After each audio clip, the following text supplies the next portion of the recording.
ರಾಗಿಗೆ ಗೊಬ್ಬರ ಹೆಚ್ಚಿದ್ದು ವೈಟಿಗಾಗಿತ್ತು ಅಂದ್ಬಿಟ್ಟು ಅದನ್ನು ನೋಡ್ಕೊಂಡು ಬರೋಣ ಅಂತ ಬಂದೆ.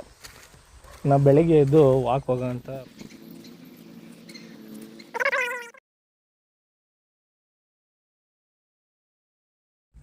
ದಿನ ಇಡೀ ನಾವು ಗಾಡಿಗಳ ಸೌಂಡು ಎಲ್ಲದು ಕೇಳಿ ಕೇಳಿ ಬೇಜಾರಾಗ್ಬಿಟ್ಟಿರುತ್ತೆ. ಬೆಳಿಗ್ಗೆ ಟೈಮ್ ಎದ್ದು ಈ ಥರ ಒಂದು ವಾಕ್ ಬಂದುಬಿಟ್ರೆ ಮೈಂಡ್ ಎಲ್ಲ ರಿಲೀಫ್ ಆಗುತ್ತೆ. ಬನ್ನಿ ಫ್ರೆಂಡ್ಸ್, ರಾಗಿ ಆಗಿದೆ ಅಂತ ತೋರಿಸ್ಕೊಂಬರ್ತೀನಿ. ಈ ಸಿಟಿಲೆಲ್ಲ ಏನಪ್ಪ ಅಂದರೆ ಈ ಬೆಳಿಗ್ಗೆ ಎದ್ದು ವಾಕ್ ಹೋಗೋದು ಮತ್ತು ಜಿಮ್ಮಿಗೆ ಹೋಗ್ತಾರೆ.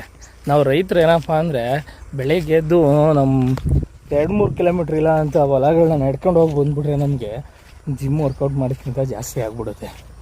ಹಾಗಾಗಿ ನಡೀತಾ ಕಾಲುಗಳಿಗೂ ಕೂಡ ಶಕ್ತಿ ಬರುತ್ತೆ. ಹಿಂದೆಲ್ಲ ಹೆಂಗೆ ಅಂದರೆ ನಮ್ಮ ತಾತ ಮುತ್ತಾತವರೆಲ್ಲ ದೇಹನ ದಂಡಿಸೋರು. ಅವರಿಗೆ ನೋಡಿ ಅವರೆಲ್ಲ 100 ವರ್ಷ 110 ವರ್ಷ 105 ವರ್ಷ ಬದುಕೋರು. ನಾವು ಇವಾಗ 60-70 ವರ್ಷಕ್ಕೆ ಹೋಗ್ಬಿಡ್ತೀವಿ. ಅದೇ ಅವ್ರೇನು ಡೈಲಿ ನಡೆಯೋರು ಎಲ್ಲ. ಈಗ ನಾವು ಓಡಾಡೋಕ್ಕೂ ಬೈಕು, ಎಲ್ಲಿ ಹೋಗಬೇಕು ಒಂದು ಅರ್ಧ ಕಿಲೋಮೀಟ್ರ್ ಹೋಗಬೇಕು ಅಂದರೂ ಬೈಕ್ ತೊಗೋತೀವಿ, ಹೋಗ್ತೀವಿ.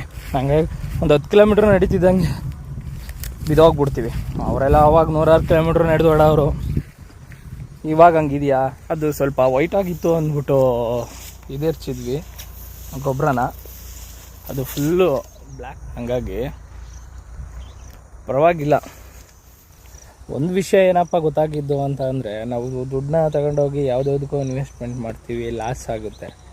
ಆದರೆ ನಮಗೆ ಈ ಭೂಮಿ ತಾಯಿನ ನಂಬ್ಕೊಂಡು ದುಡ್ಡು ಹಾಕಿದಂಥ ರೈತಕ್ಕಾಗಲಿ ಏನು ಗೊತ್ತಾ, ಒಂದು ಕಾಳನ್ನ ಹಾಕಿದರೆ ಭೂಮಿ ತಾಯಿಗಿರೋ ಶಕ್ತಿ 100 ಕಾಳನ್ನ ಕೊಡೋ ಅಂಥದ್ದಿದೆ. ಹಾಗಾಗಿ ಭೂಮಿ ತಾಯಿ ಯಾವತ್ತೂ ಯಾರಿಗೂ ಮೋಸ ಮಾಡಲ್ಲ. ಸೊ ಮರೆತುಬಿಟ್ಟೆ, ಇನ್ನೊಂದು ವಿಷಯ ಹೇಳಬೇಕಿತ್ತು. ಇವತ್ತು ರಾಜಕೀಯದಲ್ಲಿ ಏನಪ್ಪ ಅಂದರೆ ಬಸ್ ಫ್ರೀ ಮಾಡ್ತೀನಿ, ಅದು ಫ್ರೀ ಮಾಡ್ತೀನಿ, ಇದು ಫ್ರೀ ಮಾಡ್ತೀವಿ, 2000 ದುಡ್ಡು ಕೊಡ್ತೀವಿ ಅಂತ ಹೇಳಿದರು. ಅದೆಲ್ಲ ಏನೂ ಉಪಯೋಗ ಇಲ್ಲ. ರೈತರಿಗೆ ಮೇಯ್ನ್ ಬೇಕಾಗಿರೋದೇನಪ್ಪ ಅಂದರೆ ಗೊಬ್ಬರ, ಅವರಿಗೆ ಔಷಧಿಗಳಾಗಲಿ, ಏನು ರೈತರಿಗೆ ಸವಲತ್ತು ಬೇಕು ಅದು ಇವತ್ತು ಸಿಗ್ತಾಯಿಲ್ಲ ನಮ್ಮ ಸರ್ಕಾರದಿಂದ. ಈಗ ಬಸ್ ಫ್ರೀ ಮಾಡಿದ್ರು, 2,000 ದುಡ್ಡು ಕೊಟ್ಟರು. ಈಗ ನಮ್ಮ ಗೊಬ್ಬರದ ರೇಟು 1,200 ರೂಪಾಯಿ ಇತ್ತು, ಇವತ್ತು 1,900 ರೂಪಾಯಿಗೆ ತಂದು ನಿಲ್ಲಿಸಿದ್ದಾರೆ. ಹಂಗಾಗಿ ಗೊಬ್ಬರನೇ ಸಿಗ್ತಾ ಇಲ್ಲ. ಇವತ್ತು ರೈತರ ಬದುಕ್ತಿರೋದು ಯಾವುದರಿಂದ ಅಂದರೆ ಭೂಮಿ ತಾಯಿಗೆ ಬೆಳೆ ಬೆಳಿಬೇಕು ಅಂದರೆ ಏನಾದರೂ ಗೊಬ್ಬರ ಹಾಕ್ಲೇಬೇಕು. ಹಂಗಾಗಿ ನಮ್ಮ ಸರ್ಕಾರ ಕೇಳ್ಕೊಳ್ಳೋದೇನು ಅಂದರೆ, ನೀವೇನು ಫ್ರೀ ಮಾಡದೇ ಇದ್ರೂ ಪರವಾಗಿಲ್ಲ, ರೈತರಿಗೆ ಒಳ್ಳೆ ರೀತಿ ಸವಲತ್ತಾಗಂಗೆ ಗೊಬ್ಬರನ ಪೂರೈಸಿ, ಹಾಗೆ ರೈತರಿಗೆ ಬರ್ತಕ್ಕಂಥ ಸವಲತ್ತುಗಳನ್ನ, ಅನುದಾನಗಳನ್ನ ಕೊಡಿ ಅಂತ ಕೇಳ್ಕೊಳಕ್ಕೆ ಇಷ್ಟಪಡ್ತೀನಿ. ಡಾಕ್ಟರ್ ರಾಜ್ಕುಮಾರ್ ಸರ್ ಅವರು ಒಂದು ಹಾಡು ಹೇಳಿದ್ದಾರೆ. ಏನಪ್ಪ ಅಂದರೆ, ದುಡಿಮೆಯ ನಂಬಿ ಬದುಕು, ಅದರಲ್ಲೇ ದೇವರ ಹುಡುಕು,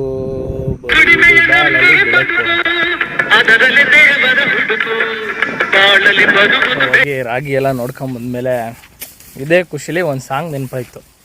ಏನಪ್ಪ ಅಂದರೆ, ಅನ್ನ ನೀಡುತ್ತಾಳೆ